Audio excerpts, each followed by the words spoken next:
আসসালামু আলাইকুম। আমি doctor Naimul Kibria, BHMS Bangladesh homeopathy medical college, constituent of Dhaka university, DHMS রোকেয়ান ইসলাম হোমিওপ্যাথি মেডিকেল কলেজ। আমরা আজকে আচরণ বেদে হোমিওপ্যাথিক ভিন্ন ভিন্ন ওষুধ হয় এই বিষয়ের উপরে সপ্তম ভিডিও করতেছি। আচরণের ভিন্নতা হিসেবে হোমিওতে ভিন্ন ভিন্ন ওষুধ হয়। তো শুধু আচরণ হিসাব করে হোমিওতে ওষুধ হয় না, অনেকগুলা সিস্টেম হয়। তার মধ্যে একটা ব্যাপার হচ্ছে আচরণ। এই জন্য কেউ নিজে নিজে ওষুধ প্রয়োগ করবেন না, কারণ আমরা কেউ নিজেকে নিজে চিনি না, অন্যজন আমাকে চিনবে। এই জন্য ডাক্তারদের জন্য নিষেধ হয় যেন ডাক্তার নিজের ওষুধ নিজে প্রয়োগ না করে। তো দ্বিতীয় বিষয় হচ্ছে, কেউ চাইলে আমাদের থেকে পরামর্শ নিতে পারে। আমাদের অনলাইন অফলাইনে ওষুধ চিকিৎসার ব্যবস্থা আছে, ভিজিট সহ আমরা রোগীর ওষুধ দেওয়া হয়। এবং আমাদের অফলাইনে 2টা চেম্বার, লক্ষ্মীপুর একটা, ঢাকা একটা। এরপর যে আমরা আমাদের মেডিসিন গুলা বলতেছি আচরণের বিষয়। আচরণের হিসাবে আমরা যে বিষয়গুলা দেখি, আমরা গত একটা ভিডিওতে বলছিলাম প্রশ্নের উত্তরের বিষয়ে।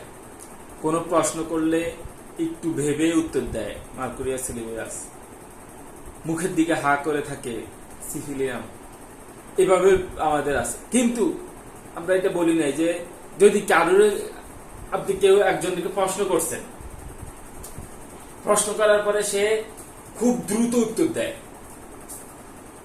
তাড়াতাড়ি করে কথার উত্তর দেওয়া যাদের অভ্যাস, স্বভাব, এদের জন্য আমরা রাস্টক্সের কথা চিন্তা করি, রাস্টক্স। আর এমনিতে যদি সবকিছুতে তাড়াহুড়া করে, সবকিছুতে যারা তাড়াহুড়া করে, এদের জন্য আমরা ম্যাডোরিনামের কথা চিন্তা করি, ম্যাডোরিনাম। আর যারা অল্পতেই নার্ভাস হয়ে যায়, অল্পতেই অস্থির হয়ে যায়, নার্ভাস হওয়া, তাড়াহুড়া করা ভিন্ন বিষয়। যারা নার্ভাস হয়ে যায় অল্পতে, এদের জন্য আমরা নাক্সভূমিকা এবং ইগনেশিয়ার কথা চিন্তা করি, নার্ভাসনেস। এরা অল্পতেই অতিরিক্ত সেন্সিটিভ হয়ে যায়।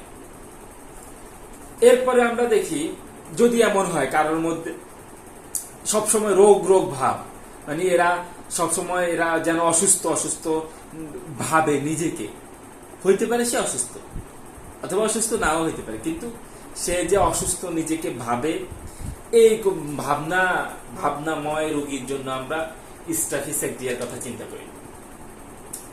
এরপরে যারা ফুর্তিবাজ, মানে সবসময় হাসি খুশি একটা আমোদ প্রমোদের মধ্যে থাকতে চায়, আমোদ প্রমোদ করে, এদের দাদুগত দুর্বলতা থাকে, এদের ব্যক্তিগত কিছু দুর্বলতা থাকে। এই যারা সবসময় আমোদ প্রমোদে উৎসাহী, আমোদ প্রমোদ করতে চায়, এই ধরনের পেশেন্টদের জন্য, এই ধরনের রোগীদের জন্য আমরা ক্যানাবিস ইন্ডিকার কথা চিন্তা করি, ক্যানাবিস ইন্ডিকা। এরপরে আমরা বলবো, আমরা আমাদের কথা বললাম। এবার এমন হইতে পারে যে কোনো কথা বলতেই তার চোখে পানি চলে আসে, কথায় কথায় চোখে পানি চলে আসে, অল্প মানে কোনো মানে আমার মনে আছে, আমাদের একটা কবিতা ছিল, আমাকে অনেক সময় এটা নিয়ে বলতো, সে ছেলেকে চায় বলো কথায় কথায়, আসে যার চোখে জল মাথা ঘুরে যায়। অর্থাৎ এরকম ব্যাপারটা, যে সে অল্পতেই সে কান্না করে দেয়, তার চোখে পানি চলে আসে। এরকম পেশেন্টের জন্য আমরা সিপিআর কথা একবার চিন্তা করব। এরপরে এটা তো সে সিপিআর অল্পতে কান্না করে, কিন্তু এমন হয় যদি সে যন্ত্রণাদায়ক রোগে ভুগে, কিন্তু আপনি যদি তাকে জিজ্ঞেস করেন কি অবস্থা, সে বলে আমি ভালো আছি, কোনো সমস্যা নেই, আলহামদুলিল্লাহ চলতেছে, তো কোনো ব্যাপার না। এরকম আসলে সে ফিল করে না ব্যথা, কিন্তু আমরা যে ভাই থেকে দেখে যে বুঝা, আরে তার সে তো কষ্ট, তার অনেক কষ্ট, কিন্তু সে বলে কোনো বিষয় না, ভালো আছি, ব্যথা অত না, অল্প, এটা বিষয় না, এরকম মনে করে যারা, এদের জন্য আমরা ওপিয়ামের কথা চিন্তা করব। এবং কি যদি এটা হেসে উঠে বলে, তখন আমরা আর্নিকার কথা চিন্তা করতে পারি, বেলেডোনার কথা চিন্তা করতে পারি, বেলেডোনা হেসে উঠে বলে।